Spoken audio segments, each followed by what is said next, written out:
Welcome back, guys, to part 2 of my return to Chernarus series in DayZ. You may remember we spawned in at Otmel. I lost my backpack swimming across the island, but we headed on up the hill to Zub Castle, the first of the 3 castles we're hopefully going to get to in this playthrough. Found some stuff there, but no backpack still. In the break, what I've done is travel all the way through the forest, and we've come to the outskirts of a small town called Staroy. So that's where we kick off this second episode. Let's return to the action. Okay, so we're getting there. Slowly. I wonder if you run faster without a backpack. I'm not sure if it's based on a weight system or not in this game, to be honest. Most of the time I'll be playing on the JP1 server. It's like a Japanese server. Purely because I have a reasonable connection to it. And also it's usually daylight in this server when I have a chance to play on it. After work most of the time. Okay, so it looks like that might be Staroy. Hopefully. And we're going to head on down there and check it out. Hopefully we can find some more gear. And I'm going to basically use a lot of stealth, I think, in this gameplay, because I want to try and avoid other survivors as much as possible.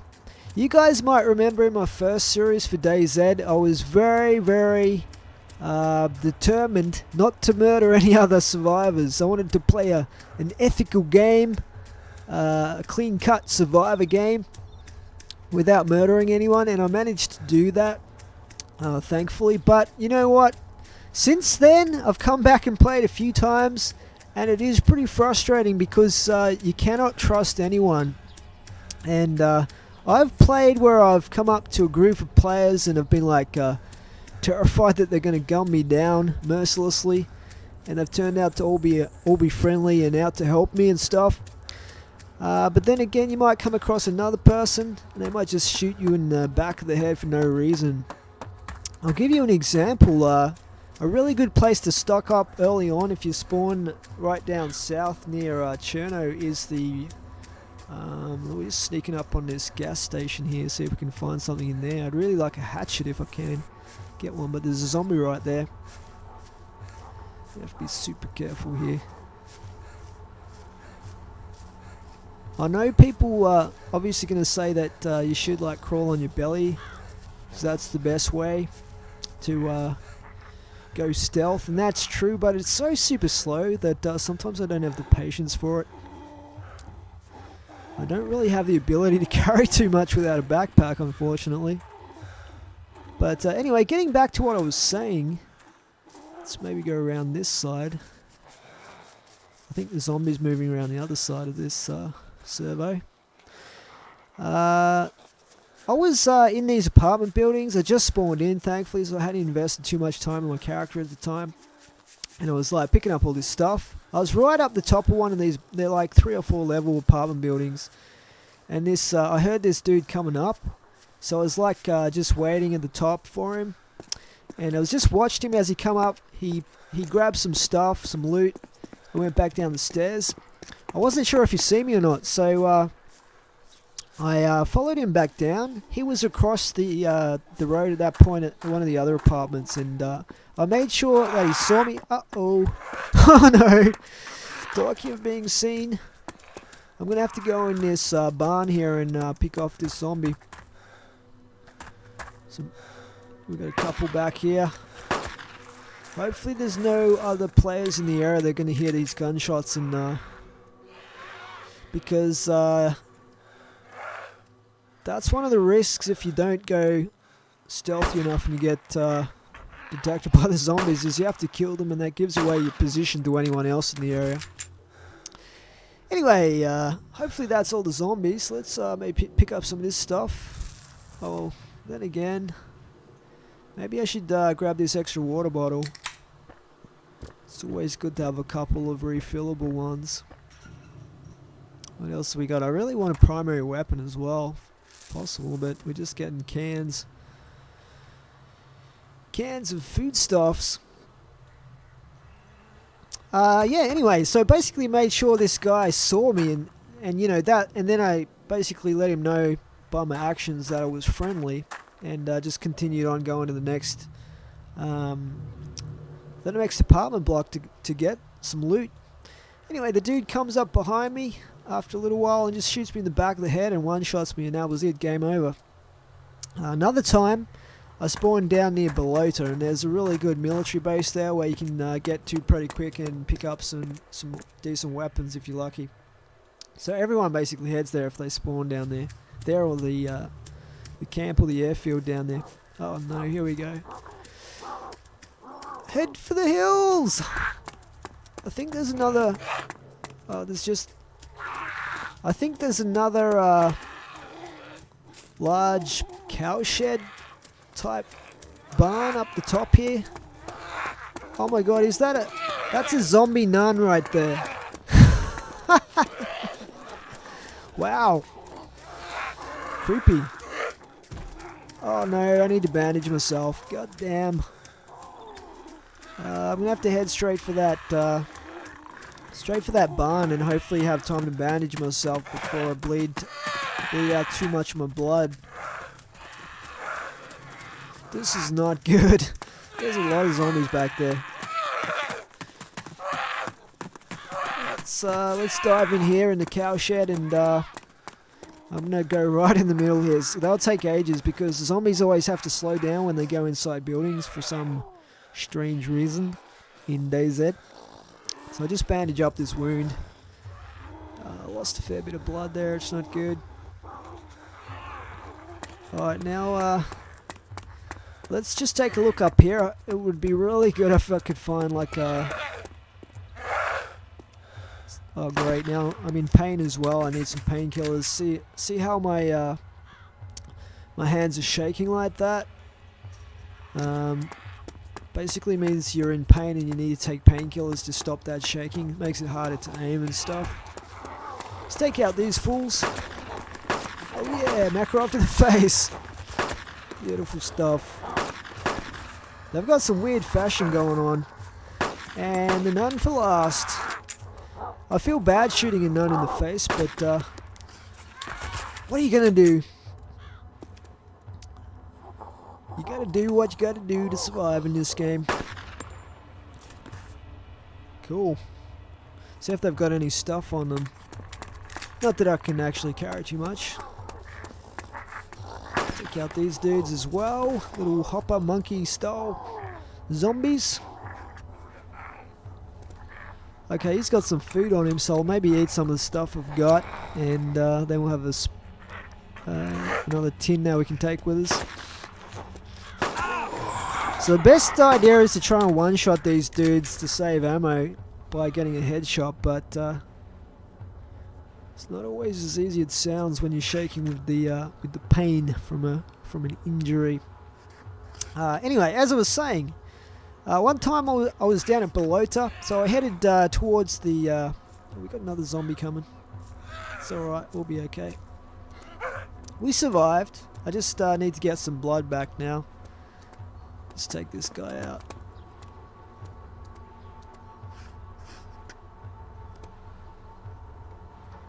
So eating food does replace your blood, but the canned stuff doesn't replace very much. Let's just take this dude out.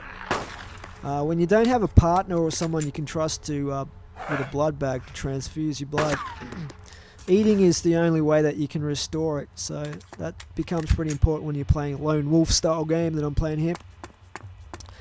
Yeah, anyway, what I was saying is I was running towards the Bolota airfield to try and find some decent weaponry, and there was another dude I came across, and he kind of did that waggle thing where you lean from left to right, which is one of the little signs that they're friendly if they can't type or speak to you for whatever reason. And so that was cool. We were kind of teaming up and running together as a duo towards the airfield. Let's just eat some of this stuff, restore my blood. And anyway, we're exploring the airfield. I can hear a few gunshots and stuff, and I just thought like someone was shooting zombies or whatever. And next thing you know, this other dude comes around the corner, and straight away he ducks back into cover, and I know that something's not quite right. And when he comes out, I try to do the friendly dance with my leaning from left to right, and the dude just basically takes me out with his AK or whatever he had. So what I've found is you can't really take the risk. If you want to survive in DayZ for any length of time, and that is the only goal in DayZ, to survive. Nothing else really matters in this game. There's no other goal or purpose other than survival. Oh, a torch. What else we got here?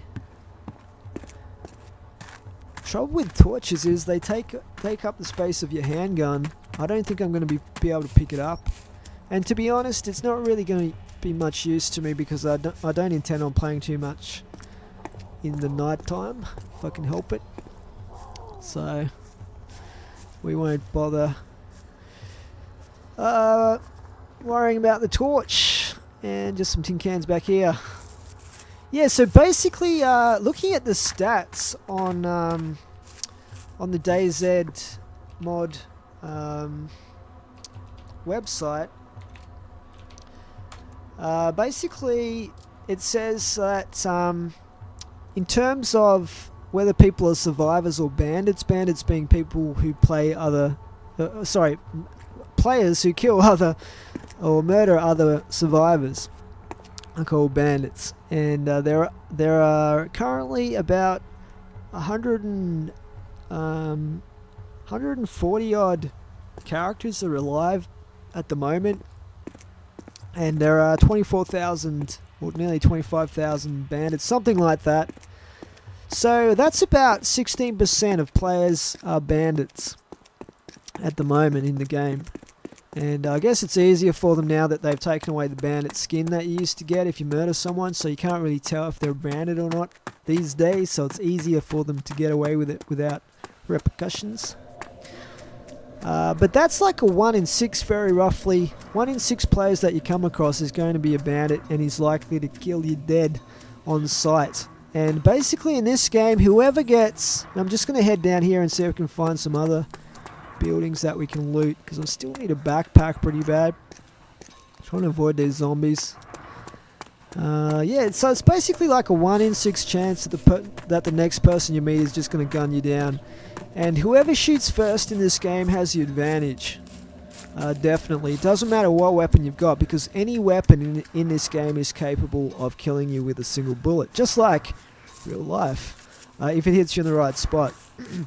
So what I've decided to do is kind of change my philosophy or my approach to this game a little bit. And I'm determined to survive as long as I can in this playthrough that we're doing here. And what that means is I'm not going to avoid the high risk areas necessarily, although I'm not going to be spending all my time in Chernarus or Electro by any means. What do we got here? So as much of this food as I can get, the better, because I'll just be able to slowly build up my blood back to a decent level. I don't want you guys to have the colours fade out of the screen and, you know, the losing of focus and stuff that happens if you get too low on blood. Yeah, so what I'm going to do this time around, and I'm going to be a bit more ruthless and a little bit more desperado style of gameplay is going to happen.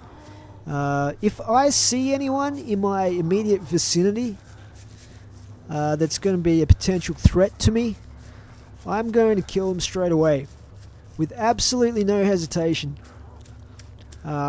If there's a large group that I just happen to walk into, I'm going to have to maybe think of some different alternatives if I can't definitely take them all down. But we'll worry about that if it happens. However, I'm not just going to be killing people willy-nilly and murdering them for the fun of it. You know, like a team deathmatch style game. You know, I'm not going to be spawn camping, picking off people with a sniper or anything like that. If I see someone in the distance, you know, running across a field or wherever, and they obviously don't see me and they're not going in the same direction as me or anything like that, or I can you know, skirt around and avoid them completely.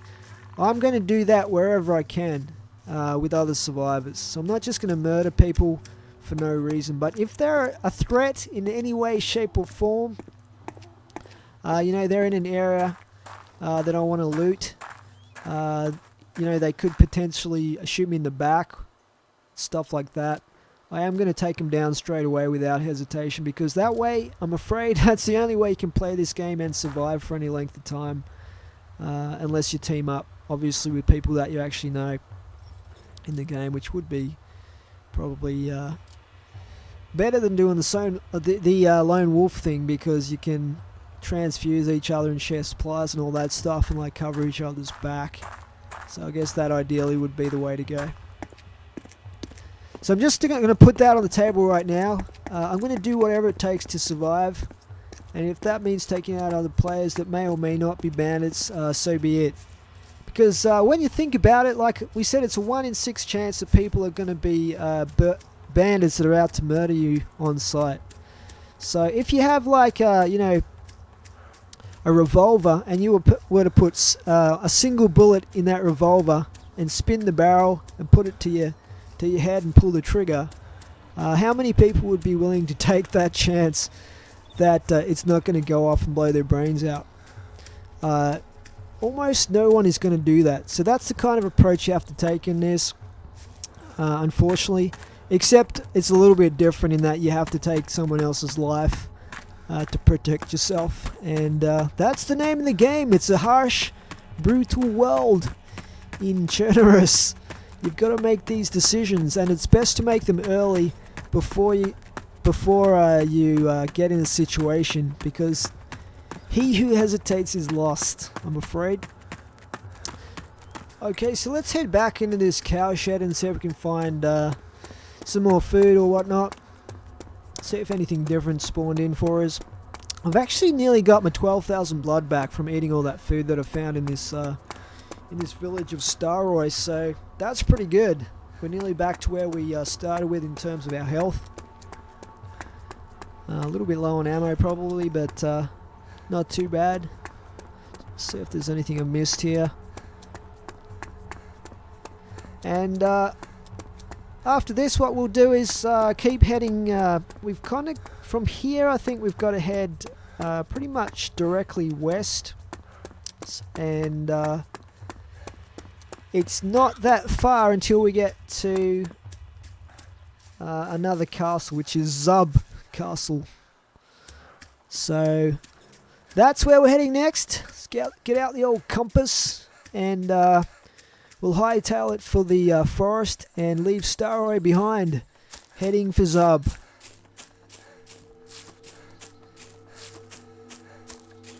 And hopefully eventually we get some matches and a hunting knife, because it makes it so much easier to get your blood back if you cook up some fresh meat.